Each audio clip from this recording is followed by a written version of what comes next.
안녕하십니까, 목목사입니다. 여러분은 예수, 천당, 불신, 지옥이라는 말 어디선가 들어보지 않으셨습니까?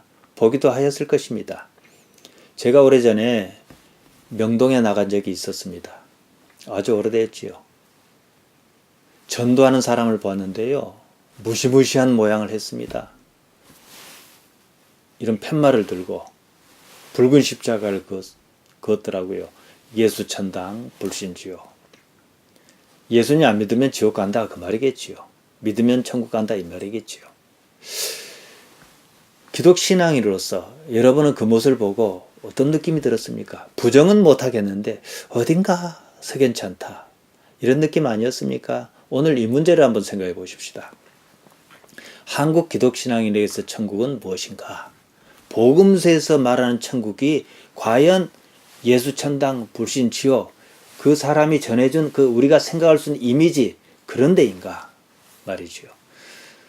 마가복음 1장 15절입니다. 때가 찼고 하나님 나라가 가까웠으니 회개하고 복음을 믿으라. 예수님께서 맨 처음 하신 말씀입니다. 똑같은 본문이 마태복음 4장 17절에 나옵니다. 이때부터 예수께서 비로소 전파하여 가라사대. 비로소 전파하여 무엇을 말씀하셨을까요?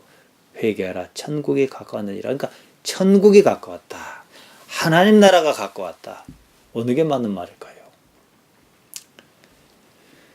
바울 역시 하나님 나라에 대해서 강론했습니다. 사도행전 19장 8절입니다. 바울이 회당에 들어가 석 달 동안 담대히 하나님 나라에 대하여 강론하며 권면하되.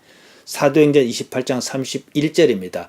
담대히 하나님 나라를 전파하며 주 예수 그리스도께 관한 것을 가르치되 그 많은 사람이 없었더라. 사도행전 맨 마지막입니다. 무엇을 전파했다고 했습니까? 하나님 나라입니다. 복음서 기자가 말하는 천국과 우리 민족 정서에서 생각하는 천국은 다른 개념입니다. 천국이든 천당이든 불교에서 말하는 극락 정토와 무엇이 다릅니까? 지옥은 더 똑같습니다. 근본 불교, 원래 불교는 그렇게 말하지도 않았지만 말입니다. 자, 하나님 나라가 오늘은 뭘까요? 바실레이아 투 데오입니다. 하나님의 나라 그대로입니다. 마태복음 4장 17절에서 말하는 천국은요, 하늘나라인데 바실레이아 톤 오라논입니다. 하늘나라를 한문으로 쓰면 천국입니다. 성경 번역자가 어떤 데는 하늘나라라 쓰고 어떤 데는 천국이라 써가 좀 헷갈리게 만들었습니다.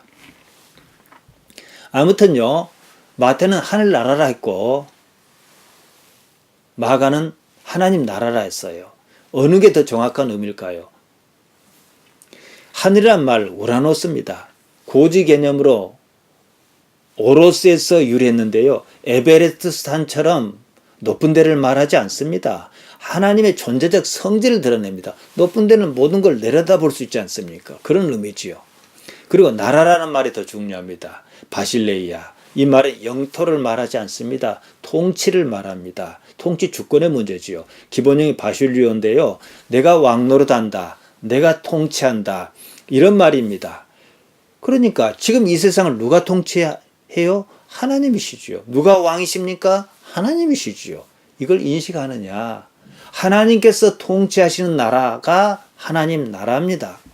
히브리인의 사고방식인지 모르겠습니다만 성경은 믿음이 무엇이다 꼬집어 말하지 않습니다. 믿음을 가졌다는 사람 아브라함, 이삭, 야곱이 어떻게 살았는지 그것을 알려줍니다. 마찬가지로 천국이 무엇이다라고 분명하게 그림을 그려 알려주지 않습니다. 무엇과도 같다는 식으로 말합니다. 마태복음 13장에 나오는 세 가지 비유가 그것입니다. 천국은 마치 무엇과도 같다. 밭에 감추인 보화와 같아. 좋은 진주를 구하는 장사와 같아. 각종 물고기를 모으는 그물과 같아. 밭에 감추인 보화와 같다는 말이 무엇입니까? 자기 재산을 다 팔아 그 밭을 확보할 만한, 살 만큼 가치가 있는 데가 천국이다. 좋은 진주를 구하는 장사와 같다는 말, 천국의 가치를 알아보는 안목과 노력이 있어야 한다는 거지요. 장사하는 사람이 어떤 사람입니까? 그물은 구분을 말합니다. 일단 교회처럼 다 끌어 모아놓고요, 버릴 것 버리고 취할 것 취하고. 여러분 어느 편에 속하시겠습니까? 어떻게 살아야겠느냐, 이런 질문입니다. 예수님께서 전하셨고 바울이 죽기 직전까지 혼신을 다해 전했던 나라가 전했던 것이 무엇입니까? 하나님의 나라입니다. 예수님의 복음을 거두절미하고 딱 잘라 한마디로 요약하라면 뭔지 아시겠습니까? 하나님의 나라입니다. 하나님의 나라가 바로 영원한 생명으로 확장해서 나타나는 겁니다. 예수님께서 십자가에 돌아가셨을 때 7마디 말씀을 하셨습니다. 말하기 좋아하는 사람들은 가상칠언이니 그렇게 말합니다. 무슨 사자성어 같습니다. 맨 마지막 말씀이 무엇입니까? 요한복음 19장 3절입니다. 다 이루었다. 예수님께서 신포도주를 받으신 후 가라사대 다 이뤘다 하시고 머리를 숙이시고 영원히 돌아가시니라 그랬습니다. 무엇을 이루셨어요? 아까 제가 마가복음 1장 15절 말씀드렸습니다. 하나님의 나라가 가까웠다. 하나님 나라가 열린다. 그러니까 회개하고 복음을 믿어라. 다 이뤘다. 하나님 나라를 다 이뤘다. 이해하시겠습니까? 이후 예수님께서 부활하셨습니다. 제자와 함께 얼마 계시다가 승천하셨습니다. 그리고 약속하신 대로 성령이 임했습니다. 지금 시대를 성령의 시대라 하지 않습니까? 예수님께서 다 이루신 하나님 나라, 하나님께서 역사하고 통치하시는 하나님의 나라를 지금 성령이 드러내주지 않느냐, 이것입니다. 예수님의 지상사역은 마가복음 1장 15절, 마태복음 4장 17절에서 시작해서 요한복음 19장 30절에서 끝납니다. 하나님의 나라를 이루기 위해서 오셨고 십자가를 지셨고 가셨고 부활승천하셨습니다. 예수님께서는요, 못 고칠 질병이 없으셨습니다. 눈먼 자의 눈을 뜨게 해주셨습니다. 회당장 야이로의 12살 난 딸을 살려주셨습니다. 과부의 청년 아들과 나사로를 살려주셨습니다. 어째서 이런 일이 있어야 했을까요? 적어도 3사람이 죽었다고 살아났습니다. 지금도 살아있습니까? 그러면은 지금 우리가 이러고 저러고 산다 그러는데 이 삶이 무슨 의미일까요? 죽으면 끝나는데요. 다시 말씀드리면은 병이 나았던 죽었다 살아났던 이것이 다른 무엇을 알게 해준다는 데 의미를 찾아야 해요. 하나님께서 어떻게 역사하시는가? 현실적으로 이 삶에, 이런 삶에, 좋은 삶이든 굳은 삶이든 이런 삶에 하나님께서 어떻게 개입하여 계시는가? 이게 하나님의 나라예요. 일단 삶을 인정해야지요. 내가 인정한들, 인정하지 않는들 하나님께는 변함이 없으십니다. 성경은 기적을 기적으로 묘사하지 않습니다. 요한복음 2장 17절에 보면요, 이 처음 표적, 무엇을 두고 하는 말이냐면은 갈릴리 가나의 혼인잔치가 있었지 않습니까? 예수님께서 거기서 물로 포도주를 만드는 기적을 베푸셨습니다. 분명히 기적 맞습니다. 그런데 성경은 이걸 표적이라고 합니다. 기적이란 말을 쓰지 않아요. 표적, 세메이온입니다. 기적이란 말이 없는 거 아니에요. 테라스나 타우마라는 말이 있습니다. 기사, 기이한 일, 이상한 일 이러는데 굳이 세메이온, 표시라고 썼단 말이죠. 요한은 갈릴리 가나 혼인잔치를 처음 표적이라 그랬고요. 요한복음 4장 46절 이하에 나오는 왕의 신하가 있었는데 그 아들이 병들어 죽게 생겼습니다. 그를 고쳐준 사건을 2번째 표적이라고 했습니다. 무슨 표시다는 거죠. 세메이온, 사인이란 뜻이지요. 우리 삶에는요, 신앙으로 인한 기적이 있습니다. 우리는 순수한 마음에서 기적이 있기를 원합니다. 잘 살고 싶습니다. 복 받고 싶습니다. 그것이 그냥 기적으로만 그치면은 의미가 없어요. 잘 먹고 잘 살다가 죽으나, 못 먹고 못 살다 죽으나, 그 세상 아닐까요? 죽으면 끝나는데요. 반드시 표적이어야 합니다. 무슨 표적입니까? 하나님을 아버지로 아는 표적이어야 한다, 이 말이에요. 지금 우리가 살고 있는 현실 세계에 하나님께서 어떻게 살아계시는가, 그 사실을 알리는 표적, 세메이온으로서 그런 일이 있었다는 얘기입니다. 지금 우리도 마찬가지입니다. 우리가 어떤 일을 이루기를 원했어요. 이거 아니면 죽습니다. 아버지 하나님 저를 살려주십시오. 기적이 일어났습니다. 거기서 우리는 그 기적 그 자체보다도 더 중요한 사실을 깨닫습니다. 하나님께서 내 삶에 개입하여 계시는구나. 그 느낌을 여러분이 기억하셔야 해요. 하나님 나라의 백성이거든요. 성경 특히 복음서에 나타난 기적을 유심히 한번 살펴보십시오. 요한복음 9장에 보면요, 눈먼 사람이 눈을 떴습니다. 그가 눈만 뜨고 말았습니까?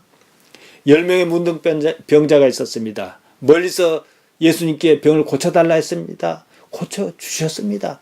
한 사람만 예수님께 나와왔습니다. 누가복음 17장 17절입니다.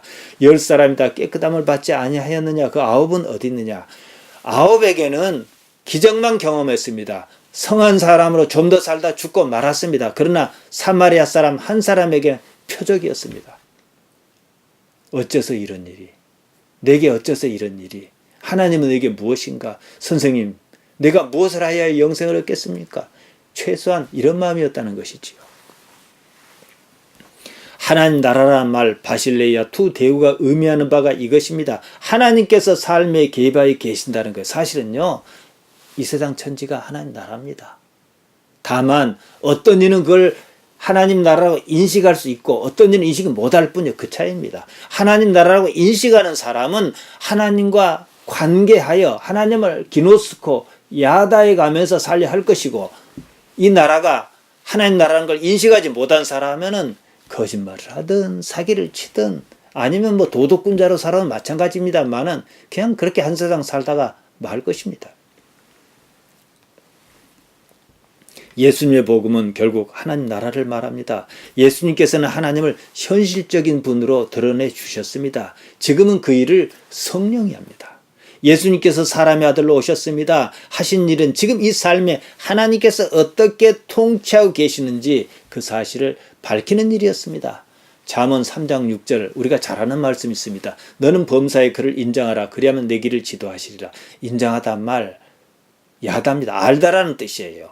인정하단 말이 좀 강합니다. 그래서 번역자가 의미를 강조하려고 그렇게 쓴 모양입니다만은 오히려 말씀의 깊은 맛이 사라졌어요. 너는 범사에 하나님을 알아라. 그리하면 내 길을 지도하시리라. 하나님을 인정하라 그러면 무슨 운명처럼 들립니다. 이것도 하나님 뜻, 저것도 하나님 뜻. 나의 설 자리가 없어 보입니다. 범사에 하나님을 알아라 하면은 그나마 나의 의지가 조금은 개입할 수 있습니다. 알고자 하는 나의 노력을 필요로 하기 때문입니다.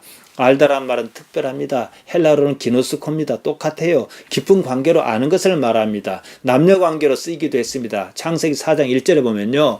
아담이 그 안에 하와와 동침함에 아담이 하와와 동침해서 누구를 낳았습니까? 가인을 낳고 아벨 낳지 않습니까? 이때 동침함에 야다, 알다란 뜻입니다. 깊이 관계를 맺어서 아는 것을 말합니다. 누가복음 1장 34절도 같은 의미로 쓰였습니다. 마리아가 천사에게 말하되 나는 사내를 알지 못하니 어찌 애를 낳을 수 있겠습니까? 알다란 말 기노스코 똑같이 쓰였습니다. 따라서 잠언 3장 6절에서 하는 말은 삶에서 하나님을 알아라. 깊이 알아라. 몸으로 알아라. 삶에서 하나님과 관계를 맺어라. 이런 의미입니다. 너는 모든 일에 하나님을 야다해라. 너는 모든 일에 하나님과 깊이 관계를 맺어라. 모든 일에 하나님을 인정해라. 그러면 내 길을 야샤르, 평탄케, 똑바로, 곧바로, 올바르게 이끌어 가실 것이다. 이런 의미로 쓰였습니다. 모든 일은요, 하나님과 관계가 있습니다. 개미새끼 한 마리도 절로 기어다니지 않습니다. 공중에 나는 참새를 보세요. 저절로 살지 않습니다. 하나님께서 개입하여 계십니다. 지금 마태복음 6장에서 하신 말씀이 그 말씀이에요. 하나님을 알지 못하면요, 그냥 자기 뜻이 하나님 뜻입니다. 자기 생각이 그냥 하나님 생각이에요. 그러니까 상식에도 맞지 않는 이상한 짓을 하는 겁니다. 죽어서 천국 가는 거 아닙니다. 천국은 좋은 데라고 합니다. 거기서 무엇하고 살래? 말이 막힙니다. 좋은 것도요, 계속 좋으면 좋은 것 아니에요. 옛날 사람 하는 말로 이미자 노래도 100번 들으면 실증 나요. 매너리즘이라는 게 있어요. 익숙해지면은요, 싫은 겁니다. 그런데 그 천국은 어떻겠습니까? 이 삶이 몸을 벗은 상태로 영원한 거예요. 하나님을 어떻게 인지할 것이냐 문제입니다. 부활하신 예수님의 모습을 한번 보십시오. 시공간을 초월하셨습니다. 여기서 나타나시고 저기도 나타나고 문도 안 열고 들어오셨습니다. 달리 말씀드리면 그 세계는 몸의 세계 이상의 세계, 고도의 의식 세계를 할 만합니다. 부활한 몸은요, 육신의 몸과 조금 다릅니다. 제가 이것을 양자역학으로 말씀드린 적이 있습니다. 사람의 아들 예수님께서 십자가를 지셨습니다. 왜 지셨겠습니까? 방법이 없어서 지셨습니다. 십자가라고 하는 상황을 거부하실 수 없어서. 왜냐? 십자가라는 상황을 하나님께서 주셨기 때문입니다. 십자가를 거부하면 하나님을 거부한 일이에요. 십자가가 옳다, 그러다, 좋다, 싫다 이런 말 아닙니다. 십자가 자체가 문제라는 게 아니고요. 십자가라는 사건 뒤에 버티고 계시는 하나님, 그러한 말도 안 되는 상황조차도 주관하고 계시는 하나님을 부정할 수가 없으셨던 것입니다. 예수님께 하나님은 언제나 현실적인 분이셨습니다. 설령 지금 이 상황을 이해할 수 없을지라도 말이에요. 십자가는 그러면 받아들여야 하는 거예요. 생각을 바꿔봅시다. 여러분이 하나님을 현실적인 분으로 인식하고 계십니다. 십자가라는 상황이 여러분 앞에 놓여 있습니다. 당면한 문제입니다. 하나님께 기도했습니다. 들어주시지 않는 거예요. 그래도 거부하시겠습니까? 이 문제, 십자가가 문제가 아닙니다. 상황에 대한 인식의 문제입니다. 여기가 하나님 나라라는 사실을 어떻게 내가 인식할 것이냐, 받아들일 것이냐, 이 문제라는 거예요. 그 증거가 있지요.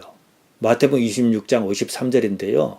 예수님께서는 당신을 잡으러 오는 사람을 물리칠 방법이 있었습니다. 근데 베드로가 검을 빼들지 않았습니까? 베드로에게 이렇게 말씀하셨습니다. 너는 내가 내 아버지께 구하여 지금 12영 더 되는 천사를 보내시게 할 수 없는 줄로 아느냐. 능력이 있다 이 말씀이에요. 그래도 못한다는 거예요. 왜냐? 하나님께서 이것을 원하시니까. 어쩌시겠습니까? 여러분 앞에 하나님께서 십자가를 놔두셨다는 말이에요. 십자가는요, 그냥 삶이에요. 하나님 나라는 지금 우리가 당면하고 있는 삶의 현실 문제입니다. 죽거든 보자. 죽어서 어디 간다. 그런 문제가 아니에요. 이걸 모르니까 뭐 피지로 가고 뭐 태국으로 도망가고 뭐 멸망이 온다 그러고 이상한 짓 하고 그러지 않습니까? 이것은요, 무식에도 한참 무식한 것입니다. 가보도 않은 나라를 어떻게 그렇게 그림을 잘 그리고 그걸 믿는다고 합니까? 자, 그러면요, 우리에게는 숙제가 하나 남습니다. 삶에서 하나님을 어떻게 알아차릴 수 있을 것이냐, 이 문제입니다. 우리 주 예수님의 평안이 여러분과 함께하기를 축복합니다.